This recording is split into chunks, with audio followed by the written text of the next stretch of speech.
Eastern Shore desperately trying to win this fourth game to tie this championship. We're halfway through game number 4. And back to the leadoff bowlers. The story of the day for Vanderbilt has been this young woman, Brittany Hamilton. She's rolled a strike every time she stepped up today.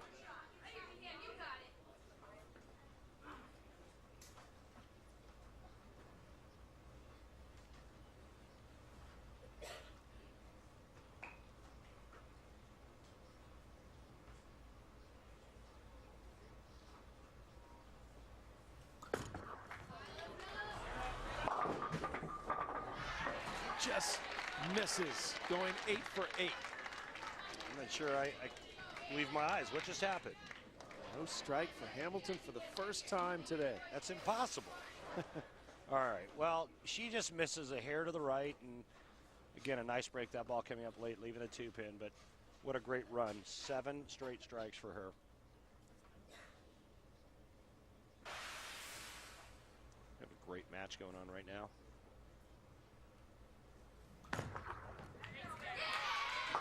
And Hamilton picks up the spare. That's all she could do, and she comes through.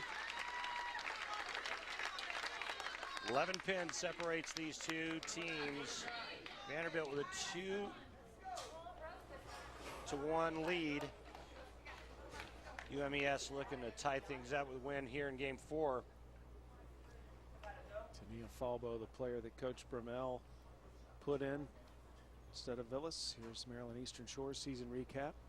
The MEAC champions, ranked number 2 in the nation. This is their 8th straight NCAA tournament appearance. In fact, they're one of 3 teams to be selected to every national championship. Falbo leaves 1. 8 teams qualify for this national championship. They won the title in 2008. Beat Arkansas State that year. That was the year after they lost to Vanderbilt in the national title. And Sam, I'll tell you, the toughest thing is the wait in between each shots. First of all, unless you're the anchor bowler, you only get 2 shots per game. Yeah. But it's the amount of time in between each shot. And a lot of things happen. You get a little stiff. It's real easy to get out of rhythm. And I think that's why it's so amazing as to what Brittany Hamilton did when throwing 7 straight strikes. I mean, it's really hard to stay in rhythm, to stay loose when you're throwing 2 shots a game, all downtime. And that's why typically a Baker style format it's difficult to bowl big scores. It's not what these teams do the entire season, but when you get to this championship level, that is the format that's used every year. Kayla Rhodes ready to roll for Vanderbilt.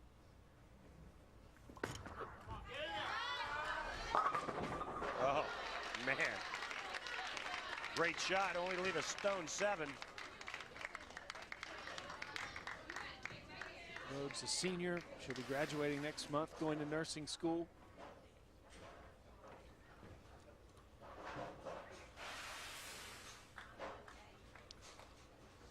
Changing tape, getting that thumb to feel just right. She was doing that earlier. Yep, not taking any chances.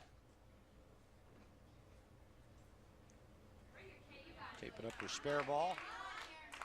Vanderbilt did compete against Maryland Eastern Shore 11 times this year, and we're just 5 and 6, including losing a game here on Friday, but it wasn't the Baker scoring system. Just to determine the seeding. And she picks up the spare.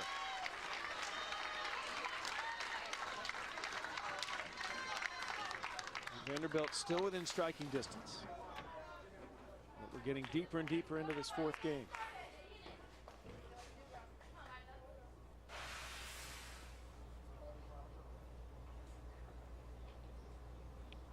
Martha. 11 pins. Martha Perez got him started. The beginning of the game with a strike in the 2nd frame. It turned into 3 in a row.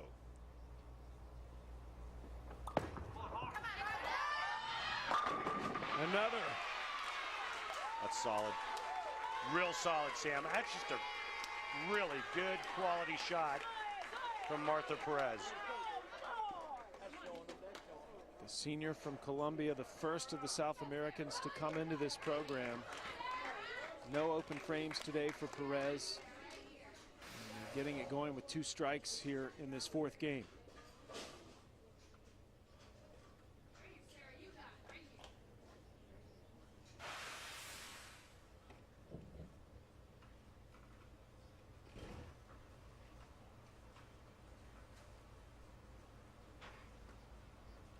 Sarah O'Brien.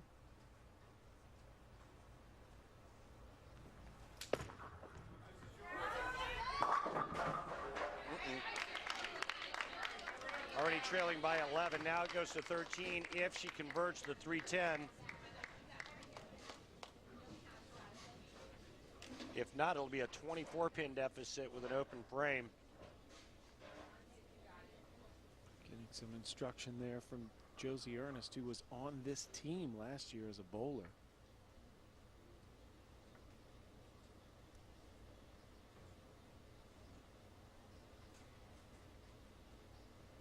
Ernest, 2-time NCAA Bowler of the Year, MVP of the National Championship in '07, now an assistant coach.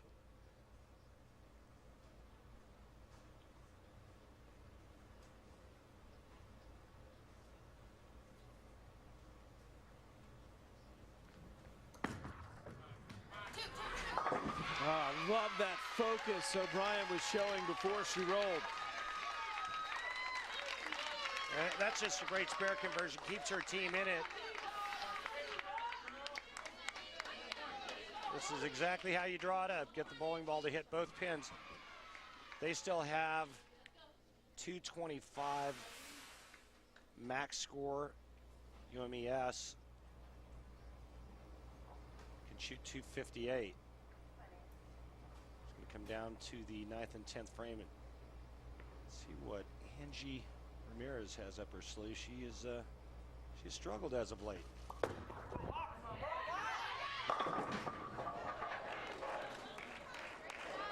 Leaves 1. This a very pivotal game for Maryland Eastern Shore. Trailing 2-1. Couldn't lose the match by losing this game, but it would put them down 3-1. Trying to stay ahead. Yeah, and you don't want to go down 3-1. Did you see her? She's kind of like that one, but it's like, oh, you know, just flipped up just a little too hard, leaving a 6-pin. Problem is they were working on a strike there, and a double there would have been huge. Coach Brunel desperately hoping her team hangs on here. And the spare picked up by Ramirez, keeping Maryland Eastern Shore in front.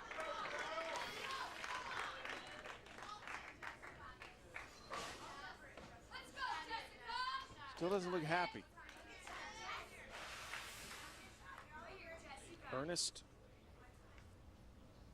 looking for another strike.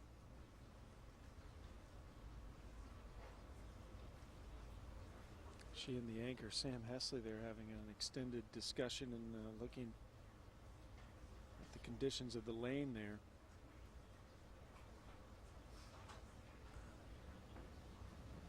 Checking the approaches for any kind of residue. You don't want to slip at this point. A slip could cost you a lot of pins, especially if you slip and foul. That would be 0. So making sure that everything is just right so you can properly execute this next shot. You saw Sarah O'Brien sitting while the rest of the team stands. That's because of those hip issues she has. Ernest has got her footing and is finally ready here in the 9th frame.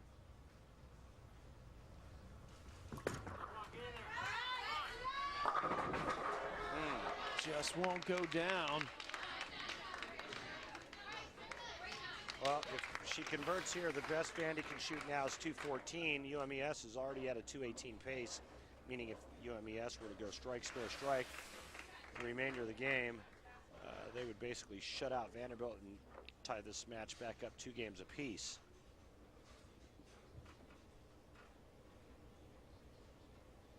Last year, the national championship between Fairleigh Dickinson and Nebraska went the distance. Fairleigh Dickinson upsetting the Cornhuskers.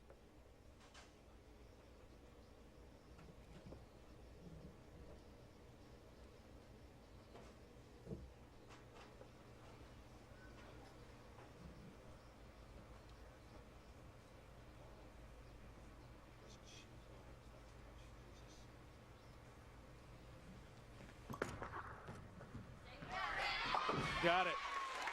So the spare picked up by Ernest, but time running out for Vanderbilt to turn this game around. We're really at Eastern Shore's mercy now.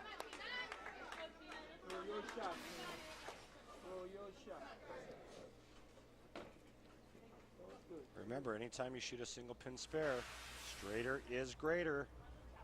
That's why you see everybody switching to a plastic ball, throwing it straight. Just makes things a whole lot easier for you.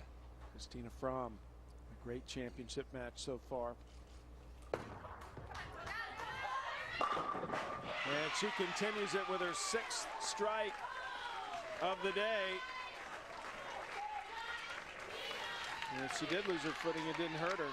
Yeah, I was going to say, man, this could have been a disastrous split. She was somehow able to direct that ball on line, even though she totally lost her footing at the finish. Watch this. Whoa.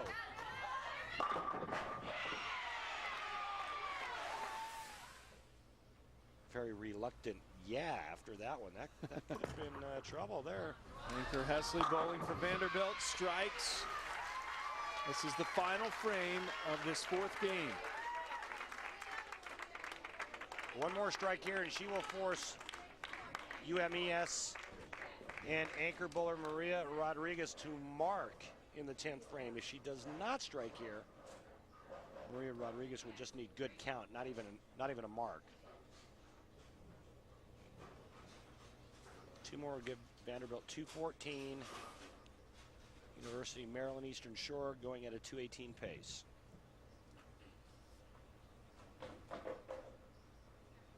And another distraction earlier when Hesley got up to bowl. There was a music that went off. This time someone drops a bottle.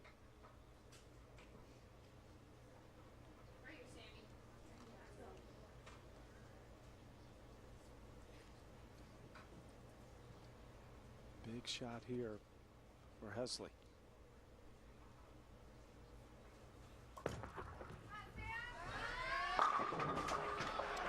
And it doesn't go down. She leaves the 10. So the door wide open now for Maryland Eastern Shore. Yeah, Maria Rodriguez for UMES needs to get 9 on 2 balls, and it's over.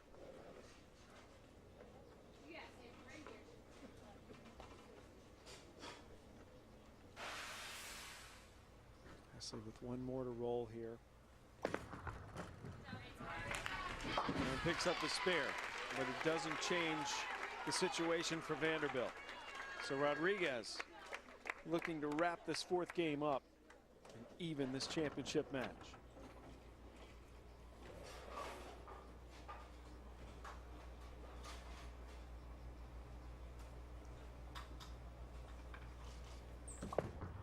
Nine will win it. How about a strike? Maryland Eastern Shore has leveled this national championship. Coming from 2-1 down, it's 2-all heading into the 5th game.